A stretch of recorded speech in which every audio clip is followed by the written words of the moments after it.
Estamos de volta, pessoal, continuando aqui com o nosso domínio 2.0, arquitetura e design. E vamos falar aqui no item 2.8, último item aqui do domínio 2. Resumir os conceitos básicos de criptografia. A gente vai falar sobre esses itens aqui: assinatura digital, tamanho de chave, alongamento de chave, salting, hashing, troca de chave, criptografia de curva elíptica, perfect forward, sobre criptografia quântica, pós-quântica, ephemeral, modos de operação, blockchain, tipos de cifra, criptografia simétrica e assimétrica, essa lightweight criptografia, que é uma criptografia leve, digamos assim, de processamento, esteganografia, criptografia homomórfica e os usos comuns de criptografia e algumas limitações. Bora começar aqui com a introdução, então.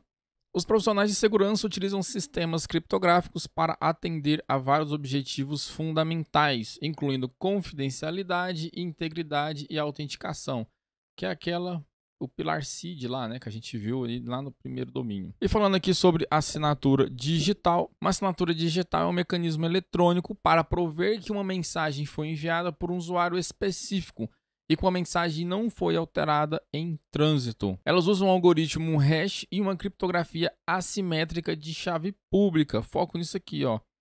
Algoritmo hash, que tem a ver aqui com a questão de se alterar, de ter sido alterada, e a criptografia assimétrica de chave pública aqui para prover essa questão aqui de envio de usuário específico. Uma assinatura digital é construída usando a chave privada do remetente para criptografar o hash de uma mensagem. É muito detalhe o seguinte, aqui fala criptografia assimétrica de chave pública. Esse é meio que um termo que a gente vai ver mais para frente, meio popular, digamos assim, porque é a criptografia assimétrica de chave pública, mas aí lá embaixo já usa a chave privada, só para vocês entenderem. Então, já adiantando, quando falar aqui criptografia assimétrica de chave pública é porque tem lá as trocas de chave pública e privada, não necessariamente que está usando a chave pública. Tamanho da chave: quanto mais crítico for os dados, mais forte deve ser a chave usada para protegê-los. Acho que faltou um acentozinho aqui. A força de uma criptografia geralmente é baseada no comprimento da chave e da aleatoriedade da seleção ou geração da chave.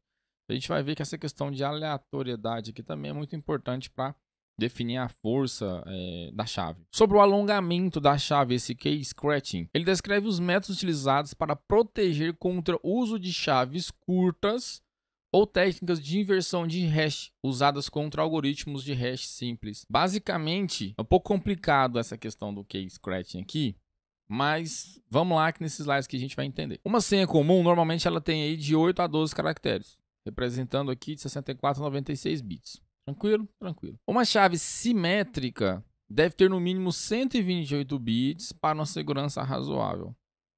Em uma senha, pode ser executada operações de hash de comprimento variável, que podem incrementar 0, 1 ou 2 bits por operação, resultando em 128 bits ou mais. Já conseguiram entender aí? Se você tem lá uma senha, lá, por exemplo, aqui de 8 a 12 caracteres, ela vai gerar algo em torno disso daqui. Só que você precisa de 128 bits. Então você vai rodar algumas operações de hash ali, adicionando bits a esse hash, para você chegar próximo aqui aos 128 bits ou até mais que isso. Para qualquer tentativa de brute force, seria necessário um ataque na própria chave, seguido pelo mesmo hash para cada tentativa. Ou seja, dificulta muito uma brute force aqui. Como é que você vai saber qual que foi a operação de hash, o que adicionou de bits? Muito complexo. Dois algoritmos comuns são o bcrypt e o PBKDF2, seria o Password Based Key Derivation Function 2. O bcrypt ele é baseado em Blowfish e usa Salt e inclui funções adaptativas para aumentar as iterações ao longo do tempo. Criptografia basicamente são operações matemáticas, né, pessoal? Então, é essa a questão aí. Ele tem um gráfico lá proporcional, então, mas é muito complexo e a prova não aborda isso daí. A função adaptativa permite que ele opere mais lentamente ao longo do tempo à medida que o número de operações iterativas aumenta, reduzindo a eficácia de um ataque de força bruta, como a gente viu lá anteriormente. Já o PBKDF2, ele usa operação de hash uma função de cifra de criptografia ou uma operação HMAC, que a gente viu lá que é esse negócio de HMAC, né, que é um hash ali e tudo mais. E ele usando uma chave simétrica no processo desse hash. Na senha de entrada, que é combinada com um salt. Eu não sei se eu já adiantei o que é salt, mas a gente vai ver aqui no próximo slide. Esse processo é repetido milhares de vezes, evitando ataques de tabela hash e dificultando ataques de força bruta. Bom, isso aqui é pra gente ter uma noção do que se trata. Eu não cheguei a ver nas questões aprofundando nesse ponto de operação desses algoritmos e tudo mais. Pode ser que cite alguma coisa, mas aprofundar não cheguei a ver ainda não. E já vi bastante questões. Hein? Sobre o salt é um dado secreto adicionado ao material de entrada antes de um processo de hash. Essa técnica torna o processo de ataque muito mais complicado e computacionalmente intensivo. Os saltos de autenticação adicionam caracteres a uma senha antes dela passar pelo hash, eliminando a possibilidade de ter hashes iguais para contas diferentes que possuem a mesma senha. Bom, provavelmente vocês já devem saber o que é hash, mas também está no próximo slide. Mas só dando uma pincelada aqui para vocês entenderem melhor como é que seria esse hash. Imagina lá que eu tenho a senha 1, 2, 3, 4, 5. Que é uma senha super segura e que ninguém usa ela. E aí eu vou gerar um hash dela. Suponhamos que o nosso hash lá ele vira isso aqui como A, B, C, D, E. Esse é o nosso hash. Isso virou isso. Se uma outra pessoa tiver essa mesma senha, 1, 2, 3, 4, 5, como eu disse, é uma senha muito difícil que ninguém utiliza, ele vai gerar o mesmo hash, infelizmente. Mas se eu usar o salt e o salt colocar, por exemplo, aqui um número ou caracteres que obviamente eles são aleatórios, por exemplo, eu coloco, sei lá, um 09 aqui. Concorda comigo que o hash ele não vai ser isso aqui mais? Ele vai ser alguma outra coisa. Alguma outra coisa. E aí se um outro usuário tiver essa mesma senha, ele também vai ter esse salt aqui randomizado. Então já não vai ser 09 mais no outro usuário, por exemplo. Pode ser, sei lá, um FY. Outros caracteres.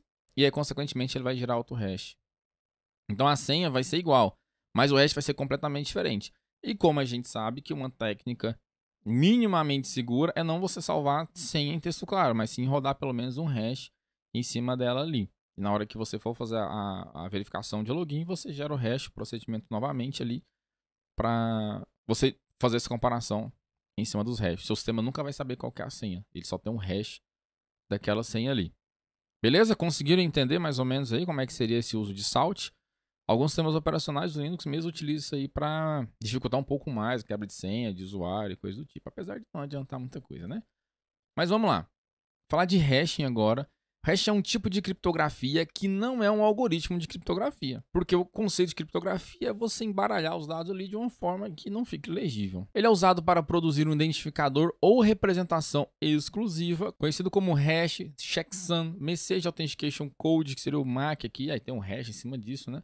Fingerprint, thumbprint ou Message Digest. É uma função unidirecional que cria uma saída de comprimento fixo a partir de uma entrada de qualquer comprimento. E aí, por exemplo, se você tem lá um dado que ele tem um caractere ou tem, sei lá, 5 caracteres, ele vai ter essa saída aqui, ó, esse comprimento fixo. Com o hash é possível detectar quando uma fonte de dados foi alterada, pois o arquivo alterado produzirá um hash diferente do original. Como eu disse para vocês, o hash ele tem um comprimento fixo de saída, né? Mas ele vai mudar de acordo com o que você entrar. Aí, dependendo do algoritmo que você for utilizar para gerar hash, acontece algumas colisões.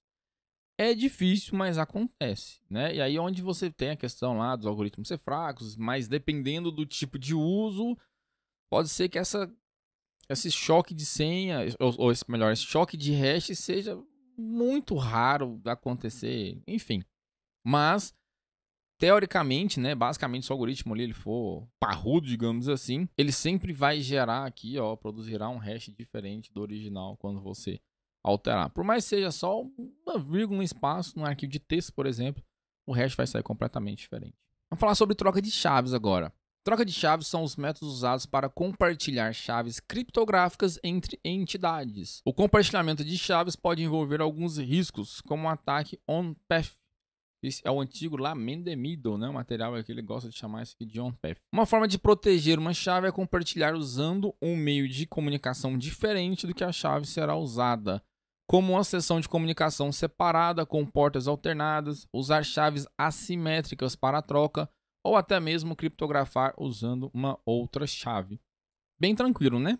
Você tem ali as chaves, que pode ser simétrico ou assimétrico e tudo mais. Você precisa fazer essa troca ali entre os dispositivos, as pessoas que vão utilizar essas chaves. E aí você precisa trocar isso de alguma forma. E aí tem alguns métodos para poder fazer essas trocas aí. Bom, pessoal, terminamos por aqui nossa parte 1 do item 2.8. Esse item é um pouco mais puxadinho, provavelmente vai ter mais que 3 partes. Mas bora lá, bora pro próximo vídeo. Forte abraço, valeu!